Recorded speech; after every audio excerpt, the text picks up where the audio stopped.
Itoophiyaan waraanasi kan buufata Barakaba kan Somaaliyaa keessatti waggaa 12 tursiiftee baasuun dhaga'ame. Dhaabbileen manneen amantaa sagalee rukkaasuudhaan sagalee isaanii iyyisiisan irratti tarkaanfiin akka fudhatamu bulchiinsi magaalaa Finfinnee beeksise. Daawwattootaa fi hordoftoota lammii miidiyaa nageenya keenya bakka jirtan maratti isin dhaqqabu guyyaan irraa hagayya 11 barri 2026 kanneen amma isin dhageessifne hanga footoo lammii miidiyaatii amma bal'ina duuttaansa.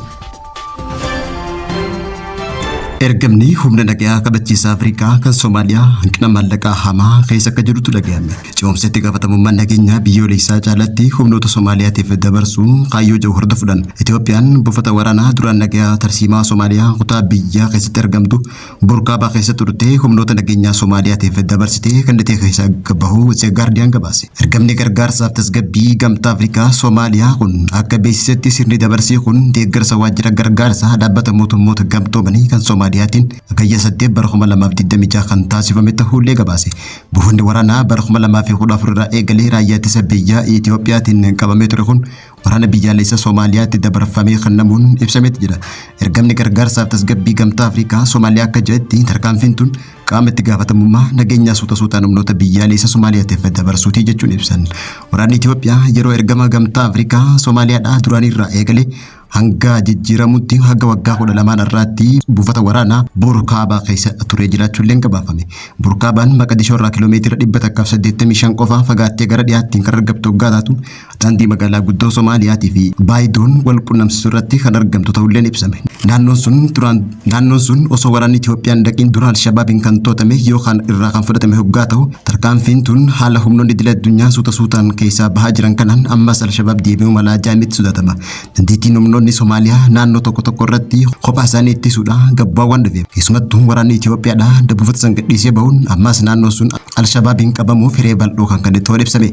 Gabaasni kun maddeen biroo wabeeffachuun akka gabaasetti raadiyoo Daalsan akka jeetti humnoonni Itoophiyaa torbaanatu dhufan kana keessa buufataalee biroo naannoo baay'ee jaamtu keessatti argamanii humnoota Somaaliyaatiif dabarsee kan bahu ta'uulleen ibsame. Gabaasni kun qaama walabatee irraa kan mirkaneeffame waggaa ta'u murteen tun kan dhaga'amte haala ergama gargaarsaaf tasgabbii gamtaa Afrikaa Somaaliyaa rakkoo maallaqaa fi loojistiksii cimaa keessa jiru wal qabatee ta'uulleen gabaafame. Soomaaliyaan waraana lama waggaa dabalataa lamaaf akka turan gaafattullee garuu waraanni kun dhiisee bahaa jiraachuun dhaga'ame. Gama biraatiin ammoo faallaa waraana Itoophiyaa kan ta'e humni nagaa eegsisaa Masrii dhiyeenya kana ammoo buufata Soomaaliyaatti bobbaafamee jiraachuun ibsame.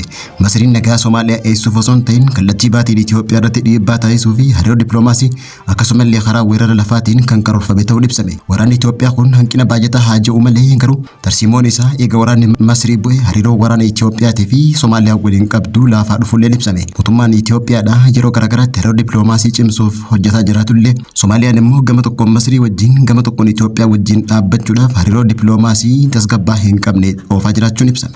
Itoophiyaan deeggarsa ergama namummaa gargaarsaaf tasgabbii gamtaa Afrikaa Soomaaliyaa akka itti fufu yaamicha kan dhiyeessite biyyoonni raayyaa gumaacha kana keessaa isa tokko hoggaatan humnoonni Soomaaliyaa itti gaafatamummaa nageenya guddaa qabaachuu dhiyaachuu isaanii deeggarsi idil addunyaaf godhamu akka itti fufuullee gaafatan. Waltajjii addaa yaa'ii biyyoota raayyaa Soomaaliyaaf ergamanii fi mootummaa federaalaa Soomaaliyaa Kaampaalaa Ugaandaa hagayya 30 akka gaggeeffame irratti Itoophiyaan Burundii, Jabuutii, Masrii fi Keeniyaa Ugaandaa wajjin ta'uudhaan hojii ergama kanaa ji'oota 18 hanga 24 akka dheeratullee yaamichi dhiyaateef ture. Yaamichi kunis murtee Yuunaayitid Isteetiin deeggarsa dhaabbata nagaa eegsisaa addunyaa jalatti kan taasifame hoggaa ta'u Ameerikaan dheerachuun murtee tanaa kan deeggartullee murtee tana garuu manni marii nageenya dhaabbata mootummoota gamtoomanii karaa loojistiksii fi hanqina maallaqaa waan mudateef dheeressuun kan hin danda'amne ta'uu beeksise. Dhaabbanni qorannoo imaammata Finfinnee keessaa Amaanii Afrikaa akka jeetti yaadni Kaampaalaa garaagarummaa fedhii hojimaataa guddichaa fi deeggarsa maallaqaa loojistiksii jiru jidduutti agarsiisee jechuun gabaase.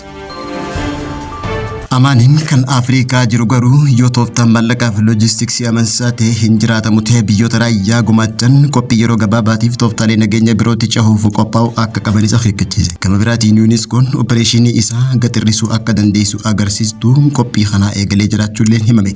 Hagayya 6 bara 2026 waajjira dhaabbata mootummoota gamtoomanii qabeenya dhaabbata mootummoota gamtoomanii Soomaaliyaa keessatti argaman makiinaalee jenereetoroota kutaalee jireenyaa meeshaa qunnamtiitii fi teekinooloojii odeeffannoo fi bu'uuraalee misooma sabawa biroo caalbaasiidhaan gurguruuf fedhii qabaachuu isaallee beeksise. Tarkaanfiin tun haala Itoophiyaan burqaa keessatti itti gaafatamummaa ishee dabarsitee kan itti wajjin kan wal qabatu gaa ta'u ce'umsi bal'aan Somaaliyaa keessatti taasifamaa jirus mul'atee jira.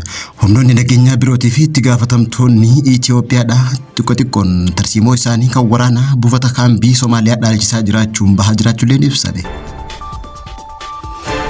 Dhaabbileen sagalee dhukaasuun faalama sagaleetiif sababa ta'an irratti adabbiin cimaan akka kennamu abbaan taayitaa bulchiinsa magaalaa Finfinnee murtee dabarsuun dhaga'ame. Magaalaa Finfinneetti dhaabbileen sagalee dhukaasuun faalama sagalee geessisan irratti adabbii kanaan dura ture caalaa ol kaasuuf qajeelfamni jiru fooyyee akka ba'e abbaan taayitaa eegumsa naannoo fi bulchiinsa magaalaa Finfinnee beeksise.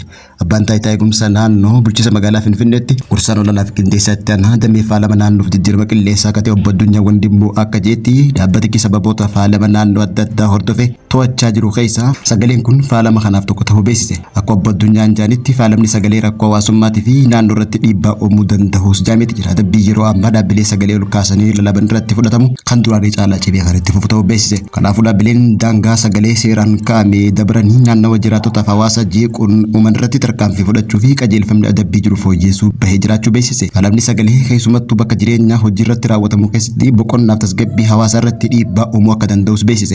Dhaabbileen bashannanaa manneen nyaataaf dhugaatii hojiiwwan sagalee guddaa maddisan akkasumallee dhaabbileen biroo seeraa fi naannoo daangaa sagalee kabajuu akka qabanis beeksise. Gama biraatiin oomishaa fi daddabarsa cilee irratti to'annaa fi hordoffiin cimaan akka taasifamu abbaan taayitaa kun dabalee ibse. Cileen karaa sirrii hin taaneen oomishamuu, kuufamuu yookaan geejjibamuun rakkoo naannoo fi faalama qilleensaatiif akka geessisus beeksise.